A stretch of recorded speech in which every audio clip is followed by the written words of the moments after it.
अस्सलामुअलैकुम वरहमतुल्लाहि वबरकातुहू। आज की वीडियो में हम बात करेंगे इमाम साहब एक मुक्तदी के साथ जमात से नमाज पढ़ रहे थे, दरमियान में दूसरा मुक्तदी आ गया तो अब जमात की सूरत क्या होगी। तो इसी मसले पर आज की इस वीडियो में हम बात करेंगे। तो आप इस वीडियो को एंड तक देखिए और अगर आप हमारे चैनल पर नए आए हैं तो सब्सक्राइब कीजिए। तो आइए शुरू करते हैं। इमाम साहब एक मुक्तदी के साथ नमाज पढ़ रहे हैं, अब दूसरा मुक्तदी आ गया तो पहली सूरत यह है कि इमाम के बराबर जो मुक्तदी खड़ा है उसे चाहिए कि वो पीछे हटाए, और अगर वो खुद से पीछे नहीं हटता तो जो आने वाला है उसे चाहिए कि वो उसे पीछे खींच ले। हाँ, यहां पर इस बात का ख्याल रखे कि वो मसला को जानता हो, और अगर वो मसला को जानता नहीं है तो ऐसी सूरत में उसको पीछे खींचा जाएगा तो वो ओल फुल बकने लगेंगे, ये क्या है, क्यों खींच रहे हो, ये क्या कर रहे हो। तो ऐसी सूरत में उसकी नमाज नहीं होगी। दूसरी सूरत यह है कि इमाम को चाहिए कि वो आगे बढ़ जाए, इमाम को चाहिए कि वो आगे बढ़ जाए, आने वाला मुक्तदी है वो उस पहले वाले मुक्तदी के बराबर खड़े हो जाए। इमाम के बराबर खड़ा होने का मतलब यह है कि इमाम का कदम से मुराद उसका टखना, कदम में जो उभरी हुई हड्डी है उसी को टखना बोलते हैं। इमाम का टखना मुक्तदी के टखना से कुछ आगे हो। तीसरी सूरत यह है कि न इमाम आगे बढ़ रहा है और इमाम के बराबर जो मुक्तदी खड़ा है न वो पीछे हट रहा है। तो अब क्या करें, तो ऐसी सूरत में वो आने वाला जो मुक्तदी है उसे चाहिए कि इमाम के बराबर बाएं जानिब खड़े हो जाए। तो इस तरह से यानी इमाम के बराबर दो मुक्तदी का खड़ा होना मकरूह तनज़ीह है।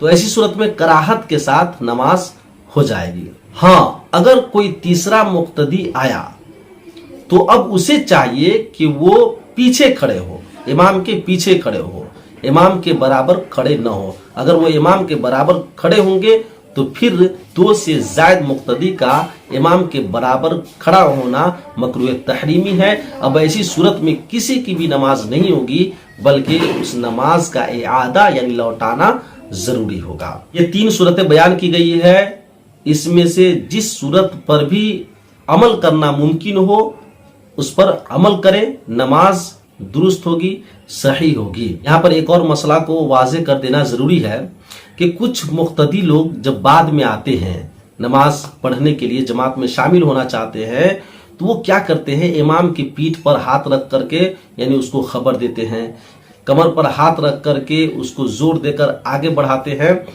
तो ऐसा नहीं करना चाहिए। वो इसलिए क्योंकि इमाम और इमाम के बराबर जो मुक्तदी खड़ा है, जब दूसरा मुक्तदी आया उसके आने की आहट से, खोखने खखारने से इमाम बाखबर हो जाते हैं, तो इमाम को खुद चाहिए कि वो आगे बढ़ जाए, या इमाम के बराबर जो मुक्तदी खड़ा है उसे खुद ही चाहिए कि वो पीछे हट जाए। लेकिन इमाम को जोर देकर के आगे बढ़ाना ये सही नहीं है। यहां पर एक और बात का वाज़े कर देना जरूरी है कि अगर इमाम आगे बढ़ा आने वाले मुक्तदी का हुक्म मानते हुए, या उनके बराबर जो मुक्तदी खड़ा है वो पीछे हटा आने वाले मुक्तदी का हुक्म मानते हुए, तो ऐसी सूरत में नमाज नहीं होगी। नमाज एक ऐसी इबादत है जिसमें अल्लाह तबारक व तआला और उसके रसूल सल्लल्लाहु तआला अलैहि वसल्लम से कलाम होता है। तो अल्लाह और उसके रसूल के अलावा दूसरे से कलाम करना नमाज को फासिद कर देता है। यूं ही नमाज में अल्लाह और उसके रसूल का हुक्म माना जाएगा, अल्लाह और उसके रसूल के हुक्म के अलावा किसी दूसरे के हुक्म मानने से नमाज फासिद हो जाएगी। हाँ, अगर आने वाला मुक्तदी ने इशारा किया, उसके पीठ पर हाथ रखा या कमर पर हाथ रख करके उसको जोर देकर के आगे बढ़ाने की कोशिश किया, तो ऐसी सूरत में इमाम को या मुक्तदी जो पीछे हटने वाला है उसको चाहिए कि थोड़ी देर तअम्मुल कर ले, मतलब थोड़ी देर ठहर जाए और दिल में ये इरादा कर ले कि हम इसका हुक्म मान करके नहीं बल्कि ये शरीयत का हुक्म है, इसलिए मैं आगे बढ़ रहा हूं।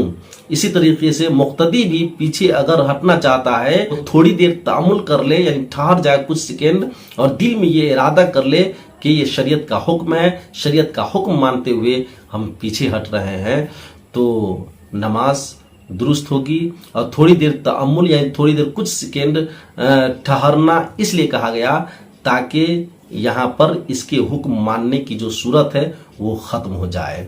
تو مجھے امید ہے کہ آپ اس مسئلہ کو سمجھ گئے ہوں گے. اگر آپ کو ہماری ویڈیو اچھی لگے تو اپنے دوستوں تک شیئر بھی کیجیے اور لائک کیجیے، اور آپ کا بھی اگر کوئی سوال ہو تو کمنٹ باکس میں لکھیے. انشاءاللہ العزیز حسب استطاعت جواب دینے کی کوشش کروں گا. پھر ملتے ہیں اگلے ویڈیو میں، تب تک کے لیے خدا حافظ.